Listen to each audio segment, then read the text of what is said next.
इसको काटिएगा नहीं प्लीज, इसको चलाइएगा कि जो आपके माँ बाप होते हैं उनसे ज्यादा सिंसियर आपके साथ कोई नहीं हो सकता। ये जहन में रखिएगा। आज अगर वो बच्ची कंप्लेनेंट बनती है या अगर वो बच्ची माइनर है और उसके पेरेंट्स कंप्लेनेंट बनते हैं तो ये कोई यूट्यूब वाला नहीं कह सकता, अगर उन्होंने इंटरव्यू किया भी है, कि उसके यहाँ पे क्योंकि राइट्स तो उनके पास नहीं है। अगर वो उसमें अफेक्टी है, वो विक्टिम है बच्ची, तो वो बिल्कुल ये क्लेम कर सकती है एज पर लॉ के इसको रिमूव किया जाए और वो बाउंड होंगे इसको रिमूव करने से। यूट्यूबर्स जो है वो डिवाइड हो गए आपस में। ये मेरे ख्याल से इस तरह से अच्छा हुआ कि हमें सोसाइटी का असल चेहरा नजर आ गया कि हमारी सोसाइटी में जो लोग पैसे के लिए भागते हैं, जो भी चीज हाइप पकड़ती है, उसको लेके पॉजिटिव रिपोर्टिंग कौन कर रहा है और नेगेटिव कौन कर रहा है। ये जहन में रखना चाहिए यूट्यूब के चैनल्स वालों को कि अगर इस तरह का कोई कंटेंट हुआ जो झूठ पर मबनी हुआ, उनके खिलाफ कार्रवाई हो सकती है। अस्सलाम वालेकुम, मैं हूँ मायरा भट्ट और आप देख रहे हैं बी फाइंडर। उम्मीद करती हूँ कि आप सब लोग ठीक होंगे। एक ऐसा टॉपिक, ऐसा केस जो बहुत हाईलाइट हुआ पिछले कुछ महीनों से, ये केस था एक कमसिन बच्ची का जिसका ताल्लुक कराची से था। उसके वालिदैन और उससे रिलेटेड उसके जितने रिश्तेदार थे और बल्कि डिफरेंट यूट्यूबर्स हमें नज़र आए इस पर अपना अपना फ़ैसला सुनाते हुए, अपनी राय देते हुए। इस केस पर यूट्यूबर्स दो ग्रुप्स में डिवाइड हो गए। कुछ यूट्यूबर्स ऐसे थे जो इस केस को कुछ केस बता ही नहीं रहे थे। वो कह रहे थे कि जो बच्ची है वो अपनी मर्ज़ी से गई है, जो होना चाहिए बस उसको अब खुश रहने दें। और दूसरी जानिब उस बच्ची के वालिदैन थे जो बार बार एक ही बात कह रहे थे कि इस केस की तस्दीक होने दें और इस केस पर फैसला आने दें और उससे पहले उस बच्ची के जितने भी इंटरव्यूज़ हैं उन्हें ना किया जाए।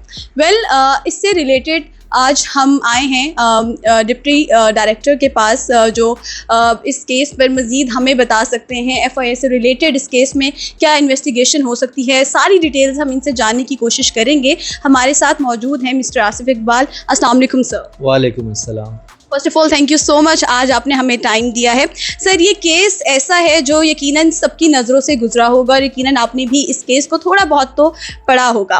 सर, इस केस पर जो सबसे बड़ी प्रॉब्लम है कि सोशल मीडिया अनफॉर्चुनेटली डिवाइड हो गया है। कुछ लोग अपनी राय ये दे रहे थे कि इस केस में जी ये केस ही नहीं है, बच्ची को जीने दिया जाए, जो करना चाहती है उसको करने दिया जाए। जबकि दूसरी जानिब उसके वालिदैन बार बार एक ही बात कह रहे थे कि वो बच्ची कमसिन है, माइनर है और उसके इंटरव्यू सोशल मीडिया पर नहीं लगाने चाहिए। इस पर आप क्या कहेंगे? जी थैंक यू सो मच। देखें, ये हमने भी सुना, सोशल मीडिया पे ही सुना, क्योंकि FIA या साइबर विंग के पास ये मैटर नहीं था। लेकिन हमारी सोसाइटी का अलमिया ये बनता जा रहा है कि यूट्यूबर्स जो हैं कुछ तो बड़ा कंटेंट उनका बड़ा अच्छा होता है और कुछ लोग जो हैं हर बंदा ही उठा के जर्नलिस्ट बनने की कोशिश कर रहा है और अपने कैलिबर के हिसाब से वो चीज़ों को लेके चलता है। बहुत सीरियस मैटर था। मैंने देखा सोशल मीडिया पे उनके फादर जो थे वो बार बार बेचारे वो बेसिकली बिलक रहे थे कि मेरे साथ ज़्यादती हो रही है और बच्ची के हवाले से कि उसको ट्रैप किया जा रहा है। बहरहाल हमें ये बिल्कुल सोचना चाहिए कि ये मैटर ऑफ रिस्पेक्ट भी है। उस बाप पे क्या गुजर रही होगी, उनकी फैमिली पे क्या गुजर रही होगी। और दूसरी जो आपने बात की कि यूट्यूबर्स जो हैं वो डिवाइड हो गए आपस में, ये मेरे ख्याल से इस तरह से अच्छा हुआ कि हमें सोसाइटी का असल चेहरा नज़र आ गया कि हमारी सोसाइटी में जो लोग पैसे के लिए भागते हैं, जो भी चीज़ हाइप पकड़ती है, उसको लेके पॉजिटिव रिपोर्टिंग कौन कर रहा है और नेगेटिव कौन कर रहा है। ये अच्छा किया आपने इस पे बात की और हमें एजुकेट करना होगा लोगों को कि आपकी सोसाइटी, आपके मुल्क की जो साख है उसका आपके ऊपर एक बोझ है, भार है, उसका हक है आप पे और आपने पॉजिटिव रिपोर्टिंग करनी है। और जो नेगेटिव रिपोर्टिंग करते हैं, जो चीज़ों को बिलावजह हाइप देते हैं और आज अगर वो झूठ निकलता है तो उनके खिलाफ कार्रवाई भी होनी चाहिए। मीडिया इसको चौथा पिलर कहा जाता है, लेकिन अनफॉर्चुनेटली आजकल जैसा कि आपने कहा हर दूसरा इंसान जर्नलिस्ट बना हुआ है और अपने कैलिबर के हिसाब से वो रिपोर्टिंग कर रहा है। अच्छा, अब ऐसे में आप यकीनन जब सोशल मीडिया पर गलत रिपोर्टिंग भी करते हैं तो आपको पूछने वाला या पकड़ने वाला नहीं होता है कोई। मेन स्ट्रीम का ये इशू होता है कि आपको बड़ा सोच समझ के चीज़ों को चलाना पड़ता है, क्योंकि आपको पता है कि आपके ऊपर जो है एक आंख बैठी हुई है। लेकिन सोशल मीडिया पर सर जिसके दिल में जो आया उसने वो बोला, और एक बच्ची का जब मामला होता है तो बड़ा सेंसिटिव मामला होता है। आपको क्या लगता है कि ये सिर्फ उस बच्ची की बात नहीं मैं कर रही हूँ, ये दीगर बच्चियां ऐसी बहुत से केसेस होते हैं जो हाईलाइट नहीं होते। तो इस तरह के केसेस पे स्पेशली ऑन सोशल मीडिया आपको नहीं लगता कि रोकथाम के लिए कुछ करना चाहिए? देखिए, फेक न्यूज़ जो है वो पूरी दुनिया का मसला है इस वक्त। हमारा अलमिया ये है कि हमारी सोसाइटी इस तरह की है, यहाँ पे सोशल मीडिया का क्राइम जो है वो साइबर क्राइम में सबसे ज़्यादा परसेंटेज है उसकी। लोग एजुकेटेड नहीं है इस हवाले से। 3G 4G आने के बाद क्राइम बहुत तेज़ी से बढ़ा। हमें लोगों को एजुकेट करना होगा इसमें कि आपने सोशल मीडिया पे बिहेव कैसे करना है। फेक न्यूज़ के हवाले से कानून में तरमीम होनी चाहिए। जो पिका एक्ट है उसमें स्पेसिफिकली फ़ेक न्यूज़ के हवाले से, ऑल्दो उसके अंदर कुछ ऐसे कवानीन, कुछ सेक्शंस ऑफ लॉ मौजूद हैं, लेकिन स्पेसिफिकली फ़ेक न्यूज़ के हवाले से सेक्शन होना चाहिए और उसके डैमेज के हिसाब से उसमें सज़ा होनी चाहिए। और दूसरी चीज़ ये है कि यूट्यूबर्स हैं या जो भी जर्नलिस्ट आजकल जो इस हवाले से हैं, उनके ख़िलाफ़ कंप्लेंट बिल्कुल की जा सकती है। वो कंटेंट के हिसाब से हमें फ़ैसला नहीं करना ये यूट्यूब के चैनल्स पे बैठ के या इस तरह से सोशल मीडिया पे, अनटिल अनलेस उसके ऊपर या कोर्ट में मैटर है, वहाँ से कोई डिसीजन नहीं आ जाता, that will be on the basis of facts, या during the course of inquiry अगर FIA या किसी भी लॉ इन्फोर्सिंग एजेंसी के पास चल रही है, जब तक उसका आउटकम नहीं आ जाता, रिजल्ट नहीं आ जाता, हमें इस तरह से यूट्यूब पे बैठ के या किसी भी मीडिया पे बैठ के हमें रिजल्ट तक नहीं पहुंचना चाहिए। हाँ, उसको डिस्कस करना चाहिए। बहुत सारी पॉजिटिव चीज़ें भी हो रही हैं ये यूट्यूब पे और सोशल मीडिया पे, लेकिन हमें बहरहाल डिसाइसिव नहीं होना इनिशियल उसके ऊपर कि जी मैंने तफ्तीश कर ली, मैंने देख लिया, मैंने इंक्वायरी कर ली और जी ये झूठा हो गया, सच्चा हो गया। आपने देखा है कि एक मीनार पाकिस्तान का इंसिडेंट हुआ था और बाद में वो ऑल टुगेदर जो स्टोरी डिफरेंट थी। तो इसलिए सोशल मीडिया पे हमें बेहतर तरीके से बिहेव करना होगा।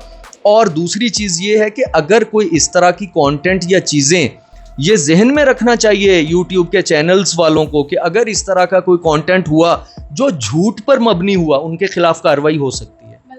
अच्छा, इस केस पर कुछ यूट्यूबर्स ने मिलियंस ऑफ व्यूज़ लिए और आई गेस मिलियंस ऑफ पैसे भी कमाए होंगे, लेकिन अब ये केस देखिए, मेरे ख्याल से ये केस शायद ख़त्म भी हो जाए और सब इसको भूल भी जाए, लेकिन उस बच्ची के जो इंटरव्यूज़ हैं, उस बच्ची से रिलेटेड जितनी भी इंफॉर्मेशन जो इस वक्त सोशल मीडिया पर मौजूद है, वो आज से 10 साल बाद, 20 साल बाद जब उस बच्ची की शादी करनी होगी, जब वो बच्ची किसी प्रोफेशन में जाएगी, तो वो उसके लिए बड़ा मसला क्रिएट करेगी। उसके माँ बाप को क्या लगता है कि कोई एप्लीकेशन दायर करनी होगी या इस पर खुद से FIA कोई एक्शन लेगी और उस बच्ची के जितने भी इंटरव्यूज़ हैं उनको डिलीट करवाएगी? देखिए, पहली चीज़ तो ये है, ये बच्चों के लिए ख़ास तौर पे, कि आपके जो माँ बाप होते हैं, इसको काटिएगा नहीं प्लीज़, इसको चलाइएगा, कि जो आपके माँ बाप होते हैं उनसे ज़्यादा सिंसियर आपके साथ कोई नहीं हो सकता। ये जहन में रखिएगा। आप बहक जाते हैं बच्चे, ये देखें कितनी बड़ी, ये नहीं, इसके अलावा बहुत सारी मिसालें इस तरह की हैं। ये देखें, ये जो कंटेंट है, ये कंटेंट इसको ब्लॉक किया जा सकता है। ये PTA को रिपोर्ट करना पड़ेगा, complaint.pta.gov.pk, या PTA के साथ कांटेक्ट करके इसको ब्लॉक किया जा सकता है, क्योंकि ब्लॉक सिर्फ पाकिस्तान में PTA ही कर सकता है। उसके अलावा इसके रिमूवल के लिए साइबर क्राइम विंग है, उनको कंप्लेंट की जा सकती है कि कौन कौन लोग हैं, कौन कौन सा कंटेंट है, वो स्पेसिफाई करके कंप्लेंट साइबर विंग को की जा सकती है। तो फिर साइबर विंग उन लोगों को बुलाएगा जिन्होंने इस पे बात की, जिन्होंने इस पे झूठ बात की, गलत बात की, वो कंटेंट रिमूव भी करवाया जा सकता है और साइबर क्राइम विंग के थ्रू PTA को भी फॉरवर्ड किया जा सकता है कि इसको ब्लॉक कर दीजिए। लेकिन जिन लोगों ने, अच्छा, दूसरी चीज़ ये है कि अगर वो चाहेंगे, जिसकी वजह से उनकी प्राइवेसी जो है वो डिस्टर्ब हुई है, उनकी डिग्निटी को लॉस हुआ है, उस पे साइबर क्राइम विंग उनके खिलाफ एक्शन भी ले सकता है एज पर लॉ। तो ये साइबर क्राइम विंग को कंप्लेंट करना होगी। ये खुद ब खुद इस पे यानी वो सो मोटो नहीं लिया जा सकता। अच्छा, अब जाहिर है जिन यूट्यूबर्स ने उनका उस बच्ची का इंटरव्यू किया और जिस पर उनको मिलियंस ऑफ व्यूज़ आए, तो बड़ी आसानी से तो अपनी वीडियोस डिलीट करेंगी नहीं और ना ही डिलीट होने देंगे। वो भी आएंगे और अपनी एक राय रखेंगे या अपनी तरफ से रिक्वेस्ट करेंगे, और वो ये भी शायद कह सकते हैं कि उस बच्ची ने अपनी मर्ज़ी से इंटरव्यू दिया, हमने उसके साथ ज़बरदस्ती नहीं की। तो अगर ऐसा कुछ होता है तो क्या फिर इंटरव्यू डिलीट किया जाएगा या नहीं? देखिए, पैसे कमाने की जहाँ तक बात है ना, मैंने देखा है ये टिकटॉक और यूट्यूब के ऊपर बहुत सारा ऐसा कंटेंट है जो गैर इखलाकी है, बेसिकली जो बनना नहीं चाहिए, जिसको बैन होना चाहिए और बनाने वालों के ख़िलाफ़ कार्रवाई होनी चाहिए। इस चीज़ के बारे में बड़ा सख्त स्टांस होना चाहिए और हो सकता है कि मुस्तकबिल में उस पर काम भी किया जाए।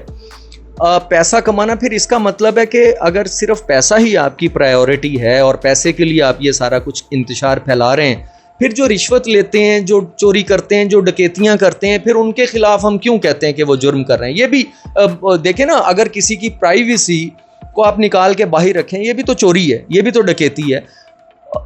मेरे ख्याल से ये बड़ी डकैती है, ये बड़ी डकैती है। और जैसे आप बता रही हैं कि उसकी आगे वाली लाइफ और उसकी फैमिली की लाइफ और पता नहीं कितने बच्चों की लाइफ स्टेक पे चली जाती है, तो ये कोई जस्टिफिकेशन नहीं हो सकती। आज अगर वो बच्ची कंप्लेनेंट बनती है या अगर वो बच्ची माइनर है और उसके पेरेंट्स कंप्लेनेंट बनते हैं, तो ये कोई यूट्यूब वाला नहीं कह सकता, अगर उन्होंने इंटरव्यू किया भी है, कि उसके यहाँ पे, क्योंकि राइट्स तो उनके पास नहीं है, अगर वो उसमें अफेक्टी है, वो विक्टिम है बच्ची, तो वो बिल्कुल ये क्लेम कर सकती है एज पर लॉ के इसको रिमूव किया जाए, और वो बाउंड होंगे इसको रिमूव करने से।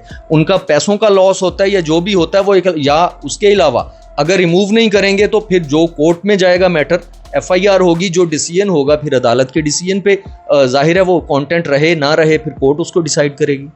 ठीक है, बहुत शुक्रिया सर। हमने कोशिश की कि इस केस से रिलेटेड जितनी इन्फॉर्मेशन थी हम आप तक पहुंचा सकें। अगर आपको आज का इंटरव्यू पसंद आया है तो हमें कमेंट सेक्शन के ज़रिए ज़रूर बताइएगा और अपना रखिएगा बहुत ज़्यादा ख्याल। हमारे चैनल को कीजिएगा सब्सक्राइब। टेक केयर, अल्लाह हाफिज़।